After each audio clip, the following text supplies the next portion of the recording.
The first time I saw her, she was laughing, not the kind of laugh that fills a room, but the kind that lingers in your bones, soft and dangerous. I should have known right then that she was trouble. Or maybe I was the trouble all along. Her name was Emily, my aunt's favorite student. A literature major with eyes that looked like they'd already read the ending of every love story and didn't quite believe in happy ones anymore. I had returned to Portland after quitting my job in New York, carrying more regret than luggage. My aunt, a university professor, offered me a spare room in her large, creaky house until I found myself again. What she didn't tell me was that Emily often came over tutoring sessions, study groups, or simply because my aunt adored her. The first evening we met, it was raining, the kind of soft, persistent drizzle that made everything feel nostalgic. I remember standing by the kitchen counter sipping cold coffee when Emily walked in. She wore a navy sweater too big for her, sleeves swallowing her hands. She looked surprised to see me, then smiled, that slow, shy curve that made something shift quietly inside my chest. "Hi," she said, tucking a strand of hair behind her ear. "You must be Claire. Your aunt talks about you all the time." I laughed. "God, I hope she's only told you the good parts." Emily tilted her head, pretending to think. "Depends on what you consider good." There it was again, that disarming honesty. No hesitation, no filter. It both intrigued and unsettled me. Days blurred into weeks. My aunt was always busy grading papers or attending faculty meetings, and somehow, Emily and I began spending more time together. It started innocently: shared dinners, walks around the block, long conversations about books and bad relationships. But there were moments. Fleeting, electric. The brush of her hand against mine when passing the salt. The way she looked at me a little too long when she thought I wasn't noticing. The silence that sometimes stretched between us, heavy and full of everything we weren't saying. One night we sat on the porch wrapped in blankets, a bottle of cheap wine between us. The moon was fat and lazy in the sky. Emily's hair glowed silver in the light. "I think people are afraid of feeling too much," she said suddenly, voice barely above a whisper. I turned to her. "Maybe because it always hurts in the end." "Does it?" She met my eyes then, and I felt my pulse stumble. Or maybe the real hurt is in not feeling enough. It was such a small moment, but it split something open in me, something I didn't know I'd been keeping locked. A few days later, I caught her crying in the study. Books scattered, papers half crumpled. My aunt had been harsh with her over a missed assignment, maybe something else. I didn't ask. I just walked in quietly, placed my hand on her shoulder. She turned, her face flushed and wet, trying to smile through it. "I'm okay," she said. But she wasn't, and I couldn't pretend not to care. Before I could stop myself, I reached out, brushed away a tear with my thumb. Her breath caught. That moment stretched, delicate and trembling. "Claire," she whispered, as if saying my name might change everything. Maybe it did. As I kissed her. Softly, hesitantly, like testing the edge of something dangerous. She froze for a heartbeat, then melted into me, her fingers clutching the fabric of my shirt. The world outside fell silent, no rain, no wind, just us and the sound of our hearts misbehaving. When we pulled apart, reality came rushing back. "Oh God," I muttered, backing away. "I shouldn't have." She shook her head quickly. "Don't say it." But guilt was already gnawing at me. She was my aunt's student. My aunt, who had taken me in when I had nowhere else to go. I couldn't destroy that trust. I couldn't. Except I already had. The next few days were unbearable. Emily avoided me, though her silence was louder than any argument. My aunt didn't notice or pretended not to. At night, I'd hear Emily's laughter echo faintly in my mind, like a haunting. I wanted to erase the kiss, but I also wanted to relive it over and over again. Finally, I couldn't stand it anymore. I found her sitting alone in the library courtyard, wrapped in her coat, staring at nothing. "Emily," I said softly. She looked up, her expression guarded. "Hey, I'm sorry," I began. "I crossed a line. You deserve someone who isn't this mess." Her lips curved into a bitter smile. Why do people always apologize for things that felt real?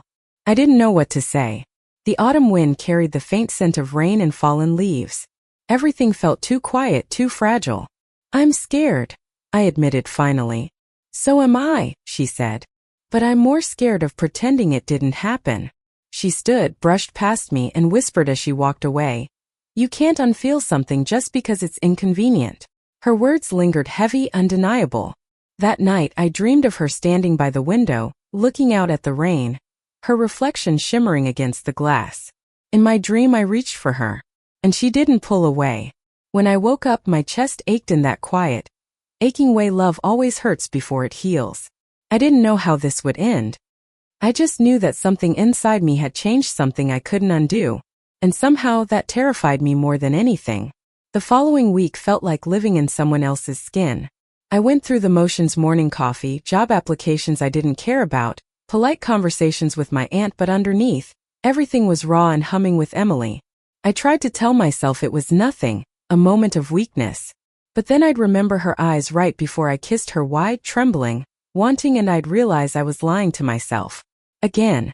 My aunt, oblivious as ever, invited Emily for dinner on Friday. "She's been under a lot of pressure lately," she said, chopping onions. "You always cheer people up, Claire. Be nice to her." If only she knew. By the time Emily arrived, my nerves were strung so tight they could have snapped at any word. She walked in wearing a light gray coat, cheeks flushed from the cold. When our eyes met, something unspoken passed between us, a flicker of memory, a tremor of everything we weren't allowed to say. "Hi," she murmured. "Hey." My voice cracked like I'd swallowed glass. Dinner was excruciating. My aunt was in her usual lively mood, talking about the university's budget issues, her students, a new research project. Emily smiled and nodded in all the right places, but I could see her fingers twitching nervously under the tablecloth. At one point our knees brushed. Just once. But it was enough to make my breath falter. After dinner, my aunt excused herself to take a call. Emily stood up, mumbling something about needing air, and stepped onto the back porch. I hesitated for all of 10 seconds before following her. The night was cold and silent except for the hum of distant traffic. She stood by the railing, hands gripping the wood, shoulders tight. "I shouldn't have come," she said quietly. "Then why did you?" She turned to me, her face half shadowed by the porch light. "Because I can't stop thinking about you, Claire. And it's driving me insane." I felt my throat close. The air between us thickened, heavy with everything we'd tried to bury. "Emily." She shook her head, stepping closer. "Don't say it's wrong. I already know it is. But that doesn't stop it from being real." I didn't move when she reached up, her fingertips brushing my cheek. It was such a small touch, tender, trembling, but it burned straight through me. "I can't promise anything," I whispered. "I'm not asking for promises," she said, eyes shining. "Just the truth." So I gave it to her. I leaned in and kissed her again, harder this time, not hesitant, not testing. It was hunger, release, confession.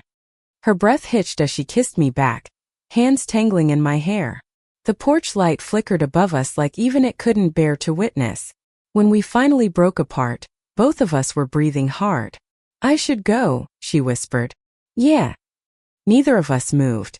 Then she reached for my hand, squeezed it once, and left. And just like that, I knew there was no going back. Over the next month, our world became a careful secret stitched between moments. A stolen glance at the campus cafe. Late-night texts under blankets.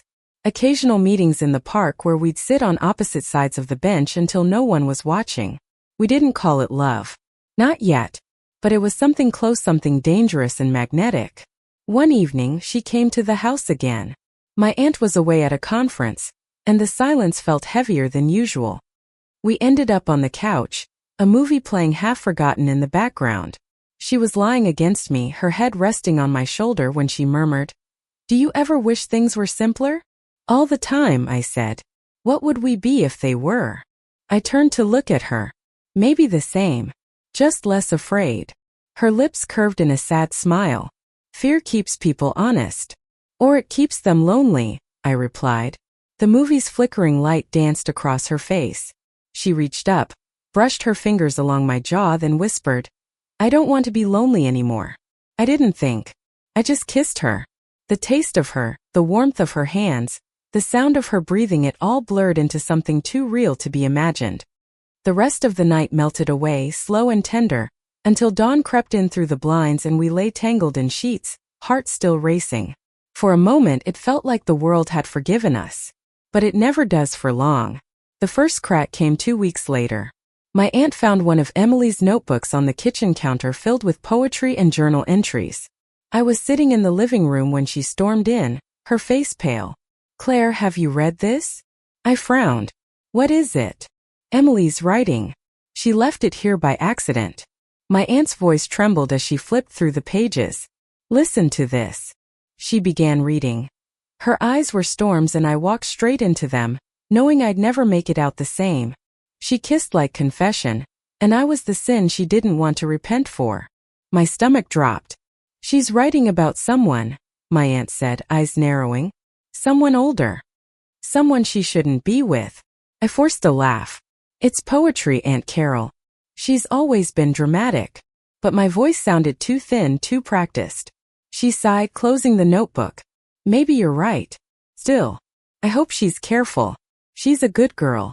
It would break my heart to see her throw away her future for something foolish." Something foolish. That phrase dug into me like a splinter. That night, I met Emily at the small cafe near campus. She looked tired, dark circles under her eyes. "She suspects something," I said quietly, sliding into the booth. Emily froze. "Your aunt. She found your notebook." Her eyes widened. "Oh God." I told her it was nothing. "But Emily. She's not stupid. She'll put it together if we're not careful." For a long moment she just stared at me, her hands trembling around her cup. Then she whispered, "Maybe she deserves to know." "What?" "I'm tired of hiding, Claire. Every time she calls, every time I see her at school, I feel like I'm lying to her face. I can't keep doing this. Do you realize what that would mean?" I said, panic creeping in. "She's your mentor. I'm her niece. It would destroy everything." She looked down. "Maybe it already has." The words hit harder than I expected. I reached across the table, catching her hand. "Emily, please. Just give me time. I can fix this. I'll move out, I'll get a job somewhere else. We'll figure it out." Her eyes softened, but only a little. "You keep saying that, but you never do." "Because I'm scared," I admitted. "Not of you, but of losing everything else." Her lips trembled. "Then maybe I'm the only thing you were never supposed to have." She pulled her hand back, stood up, and walked away, leaving her coffee untouched, steam fading into the cold air. The days that followed felt endless. My aunt noticed my silence but didn't press. Emily stopped coming to the house, stopped answering my texts. I told myself to let her go, to be rational, mature, grateful for what we'd had. But every night my thoughts betrayed me. I'd see her face in the mirror, hear her laugh in the silence, feel her absence like a bruise that wouldn't heal. Then one evening I found a letter slipped under my door. No name, but I didn't need one. "Claire, you were right. We can't undo what happened, but we can decide what it means. I'm not angry. I just need to find out who I am when I'm not loving someone I shouldn't. Maybe someday we'll meet again, not as secrets, but as people brave enough to be seen." I sat there, the paper trembling in my hands, tears blurring the ink. That night, I packed my things and left my aunt's house. No explanations, no goodbye, just silence and the weight of what I couldn't keep. Months passed. I moved to Seattle, found a job at a small publishing firm. Life became quieter, simpler, emptier. Sometimes I'd see her name in an academic article or a poetry blog. Emily Harris, creative writing scholar. Her words always carried a trace of longing, like she still wrote from the same wound I did. And then one afternoon, my phone buzzed with an unknown number. "Portland Book Fair next weekend. You should come." No name. Just that. My heart stopped, then started again. The Portland Book Fair smelled like coffee, rain, and paper, the holy trinity for anyone who's ever tried to hide from the world in a story. I hadn't planned to go. Honestly, I'd almost deleted the message after reading it. But curiosity, or maybe something crueler, dragged me there anyway. It had been 14 months since I last saw Emily. 14 months since I packed my life into boxes and drove away from the only thing that had ever felt like home. And now here I was, standing in the middle of a crowd full of people discussing first editions and poetry panels, my pulse thundering as if I'd run all the way from Seattle. I wandered through the aisles, pretending to browse. There were hundreds of booths, but I knew exactly which one I was looking for, and the terrifying part was that she knew I'd come. When I finally saw her, I almost turned around. She was sitting at a signing table under a banner that read Emily Harris, The Shape of What Remains. She looked older, but in that beautiful, quiet way time can bless someone, hair tied loosely back, a few strands falling around her face. Her posture was calm, assured, like she'd finally found her place in the world. And yet, when her eyes lifted and met mine, everything in me went still. Recognition. Shock. Then something softer, like a wave of old warmth rising between us. For a moment, neither of us moved. Then she smiled. Claire. Just my name, and somehow it was enough to make the room blur. We didn't talk right away. She finished signing a few more books, thanked her readers, and stood up. Come with me, she asked. Her voice hadn't changed. Still low, still careful, like every word was chosen for how it might land. I nodded, and we stepped outside together into the gray Portland afternoon. It was drizzling again, of course it was, and the city seemed suspended between seasons, half winter, half spring. There was a small cafe across the street, the kind of place that always smelled like cinnamon and memories. We found a quiet corner by the window. For a while, neither of us said anything. The silence between us wasn't awkward, just full. Like we were both afraid of breaking it. Finally, Emily spoke. I didn't think you'd come. Neither did I admitted. But your message. It felt like an unfinished sentence. She smiled faintly. You always did hate those. I let out a breath I didn't realize I'd been holding. You look good. So do you, she said, studying me for a moment. Different. Lighter. I'm working on it. The waitress brought our coffee, and we both reached for the sugar at the same time. Our fingers brushed, and just like that, it all came rushing back. The warmth, the ache, the impossible gravity between us. Emily. I began, but the words tangled in my throat. I read your book. Her eyes flickered. Then you know. I nodded. It was beautiful. And brutal. I felt like I was reading both of us. You were, she said softly. Every poem, every fragment. It was the only way I knew how to make sense of it. I hesitated, tracing the rim of my cup. Do you regret it? Us. She was quiet for a long time. The rain outside softened to a mist. I used to, she said finally. Not because it wasn't real, but because it hurt so much to lose it. But then I realized regret means wishing it hadn't happened. And I don't. I never could. Her words hit something deep in me. I thought I ruined your life, I whispered. You disappeared. You stopped answering. I figured you hated me. Emily shook her head. I didn't hate you. I just needed to find out who I was when I wasn't defined by loving you. I needed space to breathe, to grow. I swallowed. And did you? She smiled, small and sincere. I did. But I also learned that some people never really leave you. They just live quietly in the spaces between your choices. For a moment, the only sound was the soft clinking of cups and the murmur of rain. Then she reached across the table and took my hand. Her touch was the same, gentle, grounding, real. I'm not asking to go back, she said. We can't. Too much has changed. But I wanted you to know. I don't think what we had was wrong. Maybe it was complicated, maybe it broke rules, but it wasn't wrong. It made us who we are. My vision blurred again. I blinked quickly, laughing through the tears. You always were better with words. She squeezed my hand. You were better with silence. We spent hours there, talking about everything and nothing, her classes, my new job, the people we'd become in each other's absence. There was no bitterness, no guilt. Just the quiet recognition of two lives that had once collided too hard and too beautifully to ever truly separate. As the light outside faded, Emily stood and said, Come with me. There's something I want to show you. I followed her through the damp streets until we reached a small bookstore tucked between a record shop and a bakery. Inside it smelled like dust, cedar, and thyme. She led me to the back corner, where a display stood for her book. A note was pinned beside it. Dedicated to C, for teaching me that love, even when forbidden, is still love. I stared at the words until they blurred. You didn't have to do that, I whispered. I did, she said. Because you were part of my story. You still are. I turned to her, and for the first time in years, I let the weight I'd carried finally fall away. So what now? She tilted her head, thoughtful. Now? We see where our separate stories go. Maybe they'll cross again. Maybe they won't. But I think they'll always rhyme. I laughed softly. You and your poetry. It's all I've got, she said, smiling. But then her expression softened, and she stepped closer. Can I ask you something? Anything. Do you still think of me? I looked at her, really looked. The way her eyes still held both courage and vulnerability. The way her smile trembled like a secret, and I realized there had never been a day when I hadn't. Every time it rains, I said. For a moment, neither of us spoke. Then she leaned forward, kissed my cheek, and whispered, Then I guess Portland will always be ours. We walked together back toward the fair, the city glowing in that tender blue-gray hour between dusk and night. When we reached the corner where our paths would split, her back to the fair, mine toward the train station, she turned, hands tucked into her coat pockets.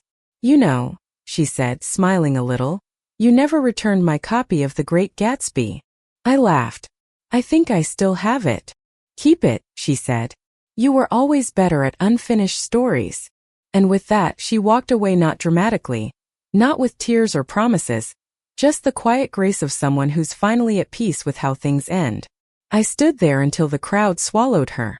Then I pulled out my phone, opened her message from weeks ago, and typed a reply beneath it.